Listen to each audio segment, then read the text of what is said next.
Значи ежедневните ми дънки до преди 10 дни вече са ми доста широки. И направо вече ги махам от гардероба и ги подарявам.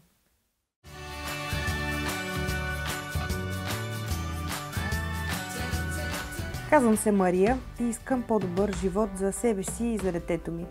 Миналия път ви разказах моята история, разкрих ви мечтите си. Сега предстои нещо вълнуващо. Тръгнах по пътя с Мадълбал за 10 дни.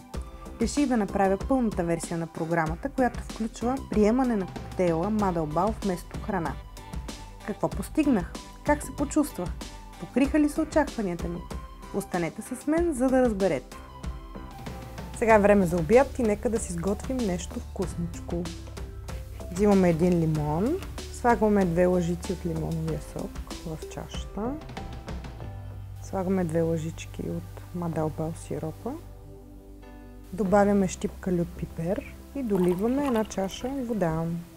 И за разкош лимонче. Настара! Мисля, че начинанието, което Мария е поела, е доста трудно изпитание. Например, аз не съм сигурна дали бих успяла да се справя, обаче много вярвам в нея. През ден 1 бях много силно мотивирана. Чувствах се добре. Това, първото нещо, което ми направи впечатление, е, че изведнъж обонянието ми се изостри страшно силно. Просто ако в съседния квартал се пържат кюфтета, аз ги усещам веднага. И това нещо много силно ме дразнеше. При всяка една така миризма усещах как корема ми почва да се бунтува и иска и той храна. Но издържах, значи това беше ден 1. Мария отговаря за декорацията в моето фотостудио, т.е. тя изработва неща, които са цветя, ръчно изработени картички, украси за рождени дни, покани и така. Ден 2 абсолютно се придържах към рутинните неща, които правя. Това, което си спомням е, че в момента, в който изпитвах глад, просто си казвах, опа, пропуснах коктейла. И веднага отивах, правих си новия коктейл и го пиех. В ден 2 в един момент се оказа, че няма какво да правя и вместо да седя да си мисля за глупости, отидах с една приятелка да тичам в гората. И всъщност тогава мисля, че малко се пресилих и след това, като се прибрах, просто нямах сила. Направо ми трепереха краката и си полегнах малко да си поспя. Общо взето гледах тази седмица да ми е по-свободна от работа, за да мога да си почивам и да не се натоварвам толкова физически, защото не бях сигурна дали няма да се влача по улицата. В интерес на истината това бяха едни от очакванията ми, че мога да припадам по улицата и затова гледах да ми е по-лека тази седмица. Но абсолютно съм учудена, защото наистина не изпитваш абсолютно никакъв физически глад. Имаш си енергия за всичко, стига да си я разпределяш равномерно. Тя идва всеки ден на работа и виждам, че спазва това, което има като предписание. И виждам, че всеки ден сваля килограми. Въпреки, че програмата казва, че обикновено 4-5 ден са критични, при мен 3-я беше ултракритичен. Изпитвах зверски див глад, който много е странно, защото той не е физически, защото през тези 5 дни не съм изпитвала никакъв физически глад, но просто миризмата на храните ме подводяваше. Днес ми е 5-я ден с програмата Мадълбал и се чувствам страхотно.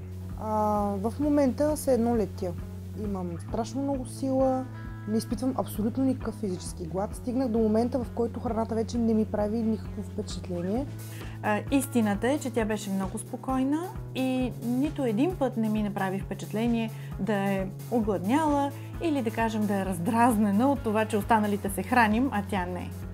През втората част от режима, последните 5 дни, се чувствах много добре. Като енергичност и работоспособност нямах абсолютно никакъв проблем, направо си летях.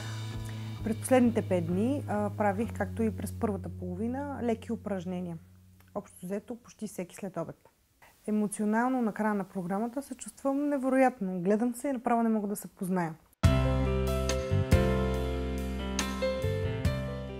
Помните ли дънките от началото, които не можех изобщо да закопчея? Освен че ги закопчах, то мога да кажа, че вече ми стоят страхотно. Визуално Мария много се промени. През тези 10 дни, всеки следващ ден виждах нещо ново. Това, което беше най-впечатляващо, че изчезваше обема.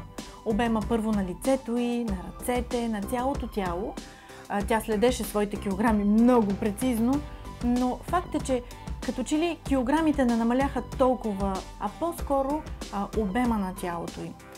Кожата ѝ стана по-гладка, лицето ѝ се изчисти и всичко това е много силно впечатляващо, специално мен като майка, тъй като я познавам отблизо.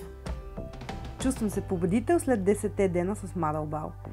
Сега обаче предстои нещо много важно – захранването.